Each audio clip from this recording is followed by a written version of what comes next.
What's poppin', y'all? About 6, 7 days ago, I got to talking about this whole situation that happened with the criticism of these new age rappers. One of them being Netspend, and this guy Hakeem, who's a journalist, more of an interviewer, I would say, that worked with Our Generation Music and covered a lot of these new scenes. He had criticism for this guy Netspend, and I was like, okay, well, this guy hasn't dropped in a year and a half. He's been in the game for 2 to 3 years or so. And then I saw that he was going to drop a project. So I said, you know what? Let me listen to the project. Give it a fair shake. I gave it a fair shake. This thing was a stinker. This thing was an absolute stink bomb. And I came in, I wanted to like it because I said, okay, well, this guy's been, I don't know, off doing the fashion stuff. He had like some Vans ad. He was also in Fashion Week. But I thought, okay, he's set up to do a tour after this album. Let's see if he got any better, because previously the guy sucked. And there have been other people that have sucked when they first got into the game, like Lil Yachty. But this album, Early Life Crisis, this is probably a 0.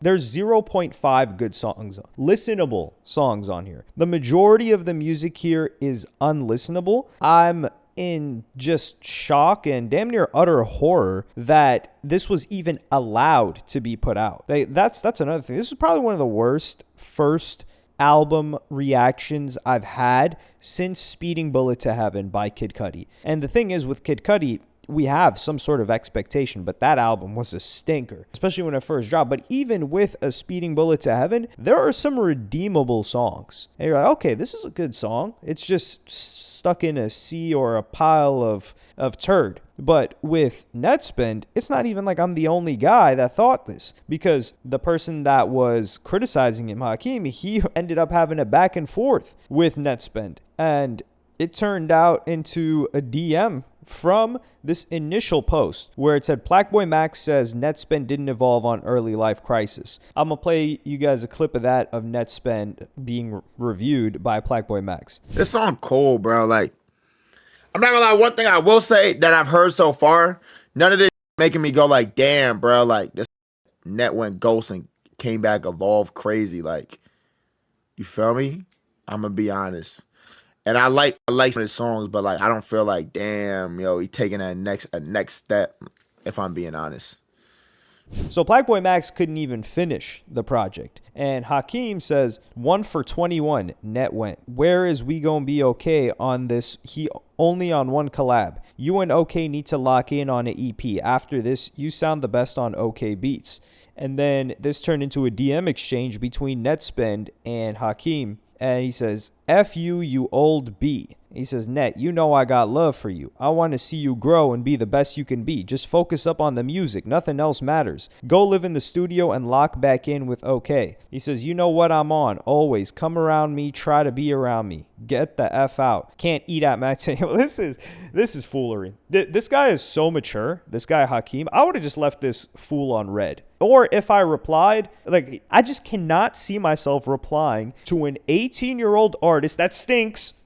He's not talented. He's terrible. He's absolute garbage. Like, talking to you like this. It's just like, dog, this guy Hakeem's been in the game for at least 10 years. But when this guy Netspend was still, choking on the teething toys. And he says, bro, the people around you not telling you this, but just lock in on the music. Let OK executive produce your next ish. And also, I'm 30, brother. He says, you're brain dead. Uses the wrong, you can't eat at my table. What table? Like, honestly, it's a good thing. He doesn't say like, yo, you're not allowed in the studio, because he doesn't even spend time there. This guy must just spend time, at fancy restaurants or something. But when I tweeted out, I said, I listened to this entire album today. Terrible. It's insulting how a rapper several years into the game can put something out this bad. I don't even want to hear the he's only 18 excuse, because this is an excuse that people will come up with. And in my previous video, I was like, yo, is this guy like 12, 13, and it's been like 3 years? I was like, there's no way it's been 5 years. But he went viral when he was like 15, but he looked 12. That was part of the viral clip of him blowing up in that like bathroom. And I said, Lil Tecca, Lil Pump, Lil Mosey, Kodak, Trippie Redd. And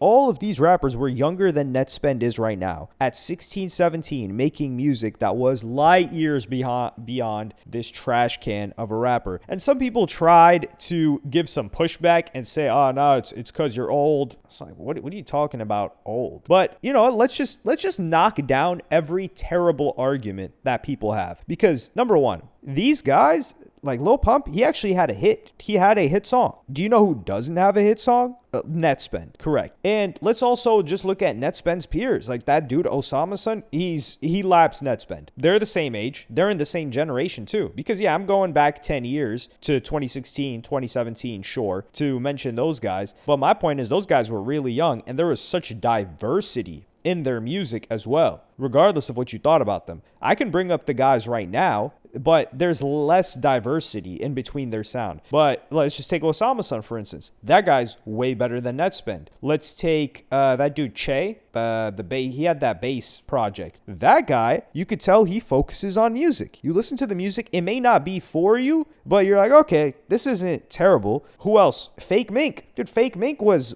18 or 17? I don't know, when he dropped LV Sand. Like, you listen to Fake Mink and you listen to this guy Netspend, and you can't tell me that these people are on the same playing field of music. That's just not the case. Even that dude Nine Vicious is a bit older, I guess. He's like 22, older, quote unquote. He's like 22, so I wouldn't even bring him up. But who else? We've got that dude Until Japan, who I mess with that guy. That guy's really, really great project, his last project. But that's an example of somebody that's way better than Netspend. Same age group, same kind of like sub-genre, if you want to call it that at all. Like this like post-rage stuff. Rich Amiri, he's been in the game for a while, but even when he was younger, made better music than these guys. Or than this guy. I don't want to say these guys. This guy specifically, he is so far behind everybody else when it comes to quality of music, and that's not saying much, that it is disgusting. And it made me believe, like, there's no way that Lil Bibby, that Pete from Grade A listened to this project and thought, okay, this is good, we're gonna put this out. And this made me believe that maybe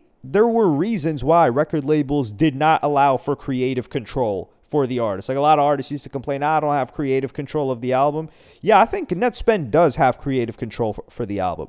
Because for people as experienced as Bibby, who's made good music and has had good artists on his roster, like imagine you got the Kid Laroi, you had Clever, who was actually a good artist, you had Juice WRLD, and then you have Netspend. Like one of these is not like the others. And it's just like Netspend just sounds like somebody that got lucky with one of the first songs he ever made and refused to improve at all. And I'll give you guys another example of somebody that got lucky, if you want to call it that, but made music the top priority and got a lot better. And that's Ian. Like Ian kind of got on through a similar gimmick, if you want to call it that. And it was a Triller or whatever the hell. And he got on because he was...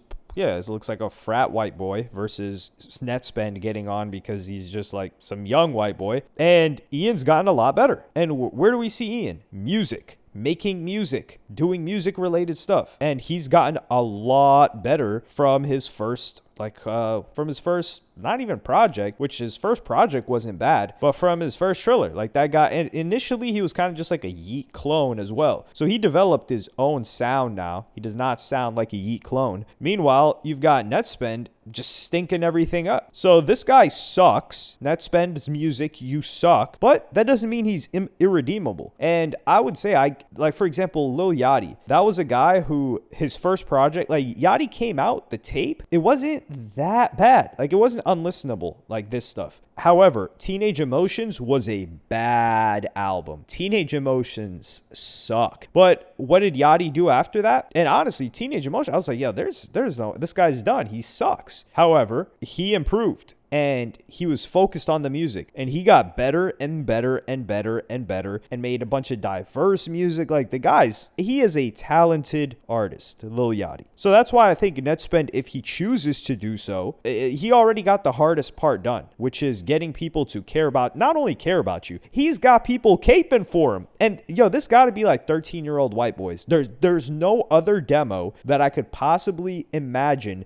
that thinks the music is good. They just think he's cool cool and find him relatable. And for you to find him cool and relatable, you're either a 13 to 16 white boy or you're FaZe Banks, which is spiritually a 13 to 16 white boy. Because I haven't seen, actually, respect to all the 13 to 16 white boys, because I haven't seen a single one of y'all in my replies on X that is a bigger fan of Netspend than FaZe Banks. So, yeah, let's put FaZe Banks first. And that's why I don't understand how he can be a fan of such trash. But let me know what y'all think in the comments. Do you think there's redemption for this guy? Or do you think right now his ego's too big? Because I'm not even saying he's got to work with the same producer, because I don't think his music prior to this was much better. I think he's gotten worse.